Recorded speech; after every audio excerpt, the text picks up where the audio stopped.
Bugün fonetika 1-in izahına baxacağıq.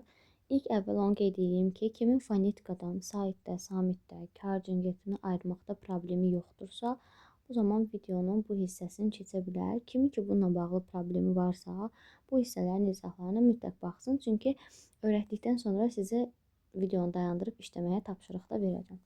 İlk öncə saitlərdən danışaq. Baxın, saitləri tələffüz edəndə ağız boşluğunda maneə olmur. Yəni siz əlinizi ağzınıza qoyub a, e, ə-ni tələffüz eləsəz, görərsiniz ki, onlarda heç bir maneə yoxdur. Amma m-ni tələffüz eləsəz, samitləri, bu zaman dodaqlar bir-birinə dəyir və dodaqlar bir-birinə maneə olur. Əgər siz c səsini tələffüz eləsəz, dişlər bir-birinə dəyir və maneə yaradır. Ona görə də səsimiz təmiz çıxmır. Amma saitləri tələffüz edəndə sadəcə olaraq ağız boşluğumuzda heç nə onun qabağını kəsmədən onlar rahat çıxır. Ən çox da biz buna görə fərqləndiririk. İlk öncə bilməliyik ki, uzanma, vurğu həmişə saitlə bağlı olur. Samitlərdə belə özəlliklər yoxdur. Saitləri gəlin dilin üfüqi vəziyyətinə görə. Üfüqi vəziyyət nə deməkdir? Bu vəziyyət deməkdir. Düşünün ki, bu bizim ağız boşluğumuzdur. Bu da bizim dilimizdir, belə düşünün. Və dilin bu arxa hissəsi, yəni boğazın arxası, dilin arxası, dil arxası yazıram. Arxası hissəsindən çıxan səslər qalın çıxırlar, kobud çıxırlar. Bunlar hansı ki, bunlar saitlərə aiddir. Dilin bu arxa hissəsindən görürsüz, dilin qutardığı hissədən çıxan saitlər qalın olur. Ona görə biz buradan çıxan saitlərə qalın deyirik. Yəni a, I, o və u. Tələffüz edəndə diqqət edirsiniz ki, qalın çıxırlar. Amma dilimizin ön hissəsinə, yəni dodağımızın yanından, dilimizin uc hissəsindən çıxanlar, yəni dil ucu, bu saitlərə də və yaxud da dil önü saitlər də deyə bilərik. Saitlərə də incə saitlər deyirik. Çünki arxadan gələn kobudluqdan çıxır deyə qalın olur. Çünki arxadan önə doğru gəlir. Amma dilin ucunda çıxan saitlər incə olur. Yadınıza saxlayın ki, dilə yaxındır, ağzın bitən hissəsindədir, dişlərimizə yaxındır, yəni uc hissədədir, ön hissədə olduğuna görə bu hissədən çıxanlar incə olurlar. Buna da biz deyirik incə saitlər. Bunlar da e, ə, ö, i və ü saitidir. Yəni siz bu a, I, onu öyrənsəz qalın olduğunu, bunları da avtomatik olaraq özünüz biləcəksiniz. Bu dilin üfüqi vəziyyətinə görədir. Bir də bizim alt çənəmizin vəziyyətinə görə var. Bu da şaquli vəziyyətimizə görədir. Düşünün ki, yenə bu bizim ağız boşluğumuzdur. Və bu ağız boşluğunu iki formada təsəvvür edəcəm sizə. Burada bizim çənəmiz qapalıdır, aşağıya doğru enməyibdir. Bu zaman çıxan saitlərə biz qapalı saitlər deyirik. Və ağız boşluğumuz yumuludur, axı açıq deyil. Yumulu olduğuna görə içərisi necədir? Dardır. Deməli, qapalı saitlər eyni zamanda dar saitlərdir. Bunu da əzbərləyirsiniz. I, I, U, Ü. Bu saitləri tələffüz edin. Əlinizi çənənizin altına qoyun. Görəcəksiniz ki, çənəniz açılmır. Amma burada görürsünüz, düşünün ki, bu bizim ağız boşluğumuzdur. Və biz bundan başqa yerdə qalan digər saitləri tələffüz edirik. Bu zaman bizim ağzımız açılır. Ağız boşluğumuz açılır və çənəmiz aşağı düşür. Yəni burada çənə aşağı düşür. Ona görə açılır. Yəni çənə açılır deyə bu açıq saitlərdir. Burada isə çənəmiz bağlı olur, qapalı olur deyə qapalı saitlərdir. Ona görə biz açıq saitlərə gen saitlər də deyirik. Çünki artıq genişdir içərisi. Açıq saitlər də a, e, ə, o və ö saitidir. Əsas məsələ yadda saxlayırsınız. Əgər sait dilin arxa hissəsindən gəlirsə, çünki arxadan gəlir, boğazdan çıxır, qalın çıxırsa, dil arxası qalın saitlərdir. Amma incədirsə, nazikdirsə, dodağımızın, dilimizin yanından, ağzımızın uc hissəsindən çıxırsa, dil önü incə saitlər olur. Amma əgər yox, çənəmizi o saitləri tələffüz edəndə əlinizi çənənizin altına qoya bilərsiniz. Görsəz ki, çənə çoxlu uzanır, açılır, aşağıya doğru gəlir, deməli artıq açıq saitlər yaranır və ağzımız neyinir açılanda? Genişlənir. Amma əgər yox, çənəmiz qapalıdırsa və içərisi dardırsa, çənəmiz tərpənmirsə, çox aşağı getmirsə, bu zaman da qapalı saitlər yaranır. Əminəm ki, dodaqlanan, dodaqlanmayan saitləri də tələffüz eləməkdə çətinlik çəkməzsiniz. Dodaqlanan saitləri tələffüz edəndə dodağımız sanki belə U formasını alır. Sanki kimisə öpürük formasını, yəni bu formanı alır qabağa doğru. Buradan da saitlər çıxır. Yəni bu formada olan saitlərə biz deyirik dodaqlanan saitlər. Biz bunu rahat şəkildə tələffüz eləyərək də görə bilərik ki, dodaqlarımız bir-birinə dəyir. Burada da yadda saxlayırsınız U və Ü daha yombul olan saitlər. Mən uşaqlara belə deyirəm. Bunlar dodaqlanan saitlərdir. Yerdə qalanlar isə dodaqlanmayan saitlərdir. Daha sonra gəlirik kar və cingiltili saitlər. Əgər əlifba sırasını bilirsinizsə, mən sizə bir dənə cingiltilini öyrətsəm, əzbərləsəz, kar tapmaqda çətinlik çəkməyəcəksiniz. Amma istəyirəm ki, evdə onları para şəklində öyrənəsiniz. Çünki onların qarşılıqları bizə lazımdır ki, k-nın qarşılığı nədir? Məsələn, y-nın qarşılığı nədir? Sadəcə 5-6 dəfə oxusanız qarşılıqları siz o zaman yadınızda qalacaq. Amma gəlin cingiltili saitləri yadda saxlayaq. Əlifba sırasını bilirsinizsə, bilirsiniz ki, A, B, C-dir. Baxın, A, B, C, D, Y, Ə, F, G və s. Bu formada. Bu hissəni sildim, ağlınız qarışmasın. Yəni əlifbanın ilk başlanğıcında A, B, C, D deyəndə samitləri yadda saxlayırsınız. B, C, təbii ki, C-nı götürmürük, onun qarşılığıdır. B, C, D və C-ni yadda saxlayırsınız. Əlifbanın ilk başlığında. Baxın, bu əlifbanın başladığı samitlər oldu bizim cingiltili samitlərimiz. Bir də əlifbamızın sonunda Ü, V, Y, Z. Bunu da yadda saxlayırsınız ki, bu da bizim cingiltili samitlərimizdir. El, M, N, R həmişə sonor olduğu üçün bu samitlər də bizim cingiltili samitlərimizdir. Və siz burada əlavə edirsiniz. C-nın qarşılığı C və Ğ. Görürsünüz, bunlar ikisi də bir də bunlara oxşar Q hərfidir. Bu 3 papaqlını da götürürsünüz cingiltili olaraq, bir də R hərfini götürürsünüz. Yerdə qalanların hamısı kardır. Yadınızda saxlayın. Hansı ki başı iştirikli olanlar var. Məsələn, X iştirik var, Ç iştirik var. Bax, bunlar kar samitlərdir. Cingiltili samitdə C-ni yadda saxlayırsınız ki, cingiltidə C cingiltilidir, karda Ç karda. Ümumiyyətlə, B, C, D, C, V, Y, Z, L, M, N, R və gördüyünüz kimi bu Ğ-dır, Q-dır, buna bir-birinə oxşuyur. Bu uzun saitlərdə yadda saxlayırsınız ki, bunlar cingiltilərdir. Yerdə qalanlar isə kar samitlərdir. Əgər bunda nəsə bir probleminiz varsa, başqa yolla yadda saxlaya bilirsinizsə, çox yaxşı olar. Daha sonra I və Ü saiti uzun tələffüz olunmur. Yəni digər bütün saitlərimiz uzun tələffüz edə bilərik. İstisna üfüqi sözüdür ki, bu sözdə uzun tələffüz olunma baş verir. Daha sonra uzanmanı göstərmək üçün bir sözdə biz qoşa nöqtə işarəsindən istifadə edirik. Məsələn, üfü, Ü uzandığına görə yanına qoşa nöqtə qoyuruq. Gi. Və sözün tələffüzünü nə də göstəririk? Mən belə baxıram ki, bu yazılışdır. Əgər mən birini başa salmaq istəyirəm ki, yox, bu tələffüzdür, bu zaman transkripsiya işarəsindən, yarım mötərizə işarəsindən istifadə edirəm. Əgər siz bu mötərizə işarəsində bir söz görsəz, bilməlisiniz ki, onlar sizə sözün tələffüzünü izah etməyə çalışırlar. Bunları da bilmək lazımdır. Bilməlisiniz, L və M samiti bizim ümumiyyətcə elemenir bizim sonor samitləridir. L və M isə bizim burun samitimizdir. Daha sonra H samiti kardır. Cingiltili qarşılığı yoxdur. Elemenirin özünün isə bunların isə kar qarşılıqları yoxdur bu samitlər. H-ya həm də boğaz samiti də deyilir.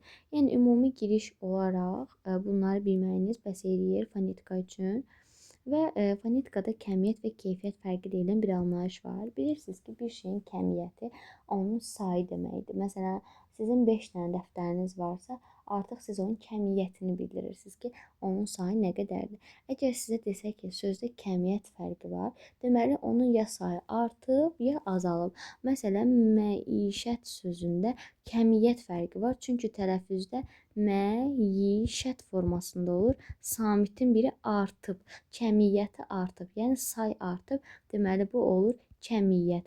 Keyfiyyət dedikdə isə sadəcə hərf dəyişidir. Məsələn, tutalım biz yazırıq ki, abad, tələffüzdə abad formasında olursa, deməli artıq bu keyfiyyətdir. Yəni hərflər dəyişir. Samit digər qarşılığına keçirsə, biz buna deyəcəyik keyfiyyət.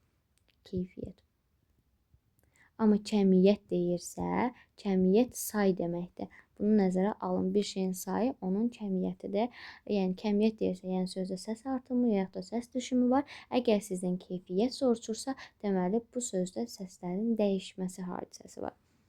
Bunu da bildik. Başladıq qaydalarımıza. Fonetikanın birinci hissəsində saitlərdən başlayırıq. Baxın, əgər 2 dənə fərqli saitdir. Baxın, görürsünüz, ə də fərqlidir, i də fərqlidir. 2ə və yaxud da 2i yazmamışam. Fərqli, yəni müxtəlif cinsli qoşa. Qoşu deməkdir, yan-yana işlənir. Yəni 2 dənə sait böyür-böyrədir. Məsələn, biz dostumuzla böyür-böyrək isə qoşayıq. Bunu nəzərə alırıq.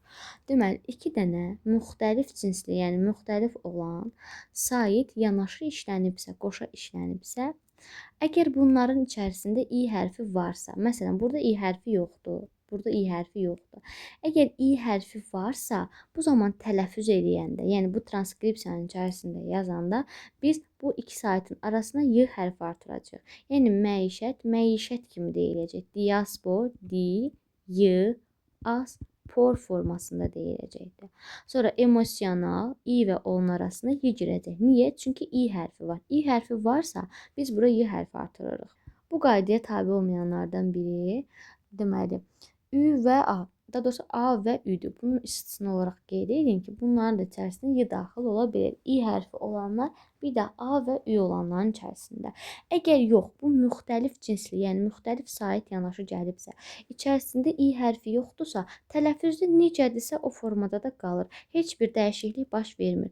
Məsələn, itaətkar olduğu kimi qaldı və tələffüzdə heç bir dəyişiklik baş vermədi. Amma məişətdə mə, i hərfi olduğuna görə yişət, ə və in arasında y hərfi girəcək. Başa düşdük? Deməli, i hərfi yoxdursa olduğu kimi qalır. Məsələn, müəllim bu sözdə 2 yanaşı gələn saitlərdən biri i olmadığı üçün olduğu kimi qalır.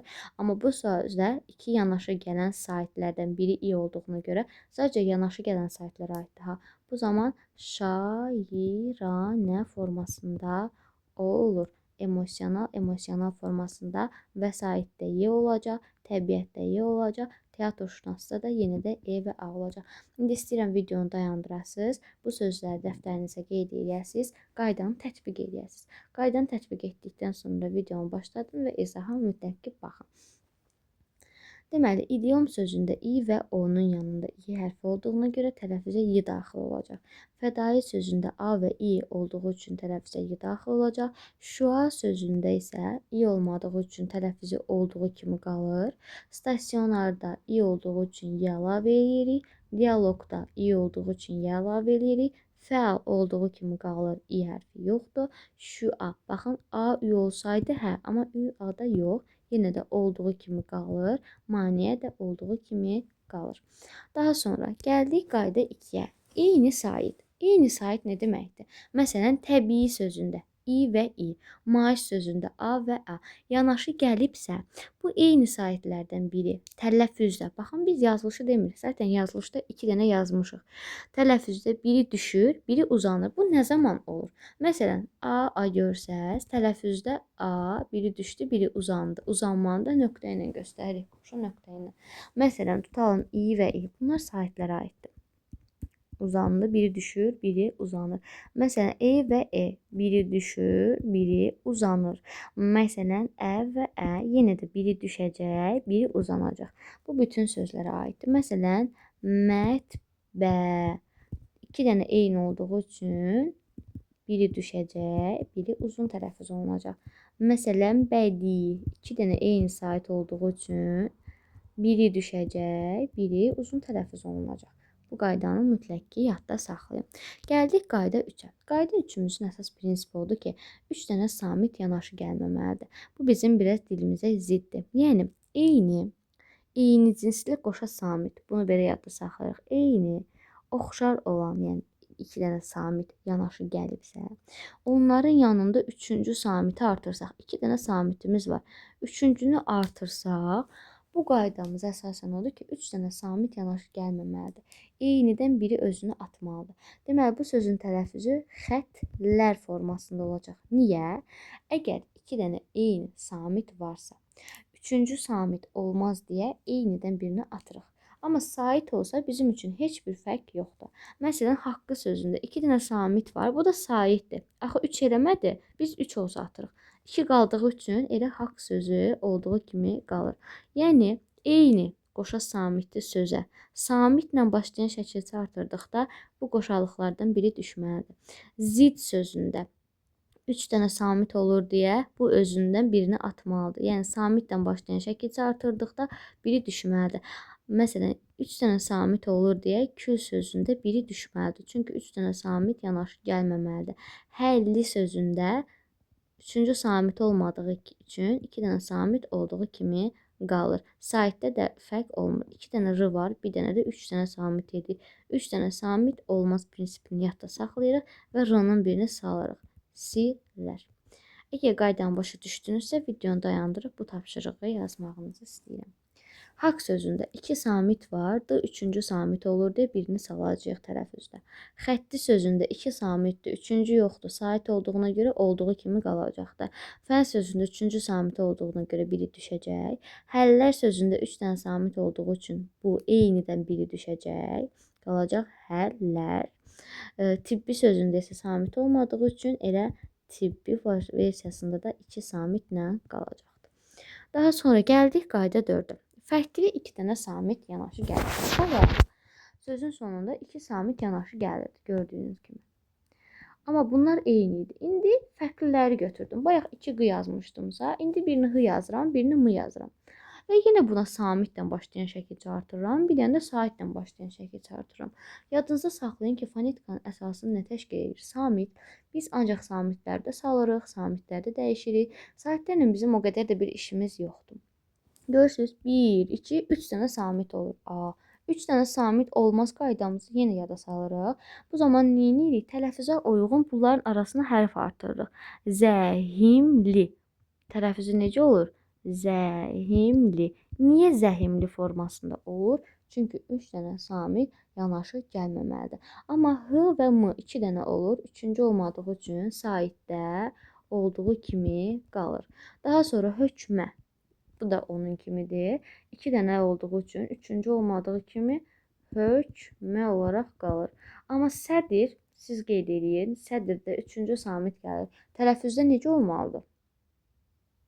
Araya i hərfi girməlidir. 3 dənə samit olmaz. Yəni sədirlik. Görürsünüz, 2 dənə samit oldu. 3-cü arasına i girdiyinə görə bunlardan ayrıldı. Hüznədə 3-cü olmadığı üçün nə olur? Olduğu kimi qalır. Əla. Qayda 5-ə gəldik. Qoşa q, qoşa p, qoşa k, t, y. Necə yadda saxlayırıq? Q, q'nın əksi p. Və biz q ilə k-ni ayrılıqda keçirik və t hərfini yadda saxlayırıq. Y-da bildiyimiz məsələdir. Bu sadəcə 5-ində q-dan başqa. Tələffüz zamanı ikinci qarşılığına keçir. Yəni p bu olur tələffüzdə, t d formasında olur, ç g formasında olur. Ya da ya düşür, ya da ki olduğu kimi qalır. Q'da isə sadəcə birinci kaya keçir, ikinci olduğu kimi qalır. Yəni ümumiyyətcə bu sözlərdə qoşa q, qoşa p, qoşa k, qoşa t, qoşa y-da y-nı istisna çıxaq. Bu samitlərdə tələffüz zamanı biri öz qarşılığına keçir. Cingətiri qarşılığına keçir. Bu da sait samit məsələsi deyil, ümumiyyətcə bu sözlərin tələffüzdə olur. Məsələn, toppuz sözü top, buz formasında olur. Hətta sözü hətta formasında olur. Diqqət sözü diqqət formasında olur. Əlbəttə, neyəcək? İkinci qarşılığına keçəcək. Daha sonra cubbultu sözü cub bultu formasında olur. İndi sizdən videonu dayandırıb bunları qarşılıqlarına keçirtməyinizi istəyirəm. Və bir şeydə diqqət mərkəzində saxlayın ki, qoşa m görsəz, n görsəz, b görsəz, f görsəz, məsələn, tələffüz sözü. Bunlarda dəyişiklik olmur. Dəyişiklik olanları mən sizə qeyd eləmişəm. Sadəcə 5 dənəsində dəyişiklik baş verir. İndi siz bunları dəftərinizə qeyd edin. Rəqqas sözündə rəq qaz formasında olur. İttihamda ittiham formasında olur. 8 formasında olur. Mənəviyyatda. Baxın, bir şey qeyd edeyim. Əgər bu qoşa y hərfi şəkilçidədirsə, iyyat və iyyət şəkilçimiz var. İyə və yaxud da iyyət də deyə bilərik. Bu şəkilçidədirsə, bu zaman biz nə edirik? Tələffüz zamanı y-nın birini saxlayırıq. Məsələn, ədəbiyyat sözündə bizim ədəb deyə bir sözümüz var. Ədəb-ərkan. İyyat şəkilçi olduğu üçün tələffüzdə necə olacaq? Ədəbiyyat bir y ilə yazılacaq. Əgər bu qoşa y sözün kökündədirsə, biz onu oradan çıxarda bilmərik. Məsələn, niyyət sözündə artıq bir yazılır. İkisi də eyni. Yəni 2 y-nın ikisi də qalır. Niyyət sözündə 2 y-nın ikisi də qalır. Bir dənə kökdə olanda düşür. Qalan digər versiyalarda sözün şəkilsizlənsə, deməli y-nın ikisindən biri düşür, amma kökdədirsə ikisi də qalır. Məsələn, mənəvi, mənəviyyat, bu zaman y-nın biri qalır, amma səh deyə sözümüz olmadığı üçün səhiyyədə y-nın ikisi də qalır. İndi bu sözlərdən yazdığımız sözlərdən keçdik 6-cı qaydamıza. 6-cı qaydamız nədir? Sözün sonunda gələn b, d, g və c. Qayda buradadır. Bura baxın. Biz ancaq samitdən işləyirik. Baxın, burada da samit gəlsə özündən sonra bunlar öz qarşılıqlarına keçir və yaxud da özlərindən sonra heç nə gəlməsə də bunu harda bilirik? Məsələn, sözü gördünüz. Gördünüz sonun sonu məsələn b-dır, d-dır, c-dır, c-dır. B, d, c və c. Bunu yadda saxlayın. B, c, d, c. Hansı ki bu əlifbamızın yeni dəvlərində olan samitlərdir. B, c, d, c. Əgər bunları görsəz, özündən sonra sait gəlsə, tələffüzdə heç bir fərqlilik olmur. Qanada d olduğu kimi qalır. Amma özündən sonra samit gəlsə, baxın biz bayaq samitdə də hərf artırdıq, 3 samit olmaz. Samitdə yenə 3 samit olmaz dedik, hərf düşürdü. Burada da hərfi dəyişdiririk. Bizim samitlərin sanki bir problemimiz var. Qanat olacaq. Qanatdan keçəcək öz qarşılığına. Niyə? Çünki bizim samitlərlə problemimiz var. Dolab samit olduğu üçün nə edəcək? Keçəcək qarşılığına. Dolabdan olacaq. Amma dolaba olduğu kimi qalır. Bizim saitlə problemimiz yoxdur. Əgər mən eləcə qanat da yazsam, yenə də tələffüzdə qanat olacaq. Çünki ya samit, ya heç nə yoxdur, bizim üçün eynidir. Məsələn, təvəllüd sözünü, bunları özünüz yazmağını istəyirəm. Da videonu dayandırım. Təvəllüd sözündə d ilə bitib, b, d, g, c-dır. Özündən sonra samit var. Bizim yadımızda saxlayırıq, samitdən problemimiz var. Olacaq təvəllüdlə. Kitab satışı, özündən sonra samitdən başlayan söz gəlib. Baxın, dimən çox belə sözlərdə çaşdırır. Keçən illərimdə imtahana belə bir söz verilmişdi. 2 belə söz yan-yana idi. Ancaq orada q hərfindən bağlı idi. Uşaqlar demiş ki, onsuz şəkilçi yoxdur. Özündən sonra gələn sözə diqqət eləmədi. Yadınızda saxlayın. Ya özündən sonra söz gələndə və yaxud onun yanında şəkilçi olanda. Ya bu versə, ya bu versə. Qaydalar eynidir. Yəni, burada kitab aldım da olsa, bəli, olduğu kimi qalır. Saitlə problemimiz yoxdur. Amma samit gəldiyi üçün b, p-ya keçəcəkdir. Dərdləşmək sözündə də dərd sözümüzün köküdür. Laş-ləş samitdən başlayan şəkilçi gəlib. Samit, yenə bizim samitdən problemimiz var. Dərdləşmək formasında d, t şəklində olacaq. Sonuncu qaydamız isə bizim s-tı, f-tı, ş-tı. S və ş bir-birinə oxşur. Bir də f-nı yadda saxlayırsınız. S-tı, f-tı, ş-tı. Sözün gördünüz ki, ortasında ş-tı, f-tı, s-tı sözü gəlir. Məsələn, sərbəst. Məsələn, dost. Əgər yenə də samit, baxın, biz ancaq samitdən işləyirik. Əgər özündən sonra samit varsa, t hərfi düşəcək. Bu vaxt artıq heç nəyə çevrilmir. Sadəcə düşür. Bizə artıqlıq edir. Baxın, sərbəstlik. Burada 3 dənə samit olmaz qaydasını yada saxlayırıq. Görürsünüz, bu zaman yenə bunu düşürdürük. Əgər bunu qarşılığına keçirsə, sərbəstlik, yenə də samit 3 dənə olur. Olmamalıdır. Ona görə bunu salırıq aşağı. Olacaq sərbəstlik formasında olacaqdır. Dostluq, dostluq formasında olacaqdır. Yəni, bu da d-ya keçir.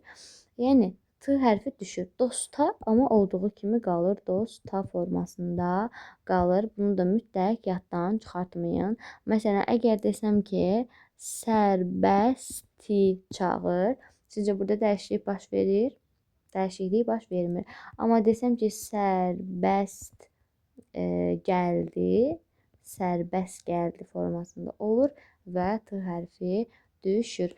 Əgər Cingiltili və kar samitlə bağlı probleminiz varsa və yaxud da saitlə samitdən sizə burada söz qoyacağam və burada mütləq ki bu sözləri evdə yazırsınız.